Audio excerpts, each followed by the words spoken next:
हम लोग Parvati charitable trust के सदस्य हैं। मेरा नाम श्री सुशीला है। मेरा नाम जीती नायक है। मैं founder of Parvati charitable trust विकास निमित्त है। आपको एक तो गुड न्यूज़ शेयर करना चाहते हैं। शायद आप सभी को याद है कि 3 मई को हम लोगों को बुगदा रेलवे स्टेशन खड़गपुर में एक लड़की का इंफॉर्मेशन आया था कि वो ज़रा मेंटली सिक थी और प्रेग्नेंट भी थी। जैसे हम लोग का इंफॉर्मेशन मिला जितेंद्र के तरफ से, जीतू जी जो पोल खोल के एडमिन है, तो उनके बाद उनको वहाँ से लेके आके हम लोग रेस्क्यू करके यहाँ पर ही महिला थाना में आके हम लोग दिए थे। देने के बाद में आज हम लोग को फ़ोन आया है। बहुत हम लोग भी प्रयास किए सब एनजीओ के तरफ से, कहाँ ना कहाँ उनका मिल जाए, पर प्रशासन के तरफ से सहयोग से इतना अच्छा न्यूज़ आया कि उनका घर वाला उनको मिल गया है और वो लड़की ही जो अच्छी बच्ची थी, विपना उनका नाम था, वो अपने घर सुरक्षित पहुंच गई है।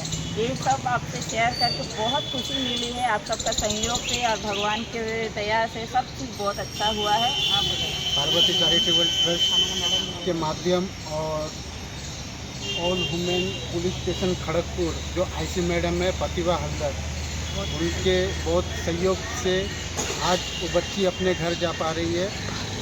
उसके लिए खड़गपुर ऑल पुलिस स्टेशन सभी कर्मचारियों को धन्यवाद एवं पार्वती चैरिटेबल ट्रस्ट के परिवार को धन्यवाद। जय हिंद, जय जगन्नाथ। 18+ 19 বছর বয়স হবে, সে প্রেগনেন্ট ছিল। আমরা তাকে পাই এবং তারপর আমরা এসডিও সাহেবের ওখানে ওনাকে বাচ্চাটাকে মানে ওই মহিলাকে প্রডিউস করা হয়। আমরা মেডিকেল করিয়ে জানতে পারি উনি প্রেগনেন্ট ছিলেন।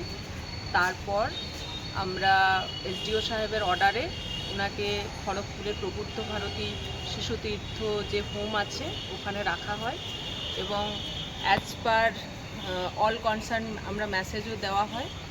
পরবর্তী ক্ষেত্রে ওর নেপালে যে বাড়ি আছে সেখানে সেই আমাদের ইন্টারন্যাশনাল যে আমরা চাইল্ড ওয়েলফেয়ারে জানানোর পরে মানে আমাদের ম্যাডামই যিনি আছেন অনু ম্যাডাম, ওই প্রবুদ্ধ ভারতী যে হোম আছে ওখানের ম্যাডাম, ওটার মাধ্যমে খবর পাঠায় এবং আমরা ওরা বাড়ি খুঁজে পাওয়া যায়।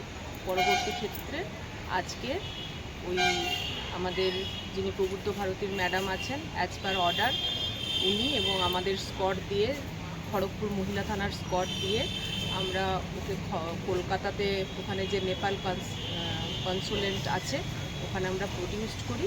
তারপর ওখান থেকে বিভিন্ন কাগজপত্র ডকুমেন্টস ভেরিফিকেশনের পর ওকে আমরা তার বাড়ির লোকের কাছে হ্যান্ড ওভার করে দিতে মানে আমাদের মহিলা থানা থেকে এবং আমাদের যে হোমের প্রবুদ্ধ ভারতী হোম আছে ওনার যে ম্যাডাম আছেন এবং আমাদের এসডিও সাহেবের যে অর্ডার বা ডিএম স্যারের যে অর্ডার আছে সেই মাধ্যমে আমরা তাকে হ্যান্ড ওভার করতে পারি।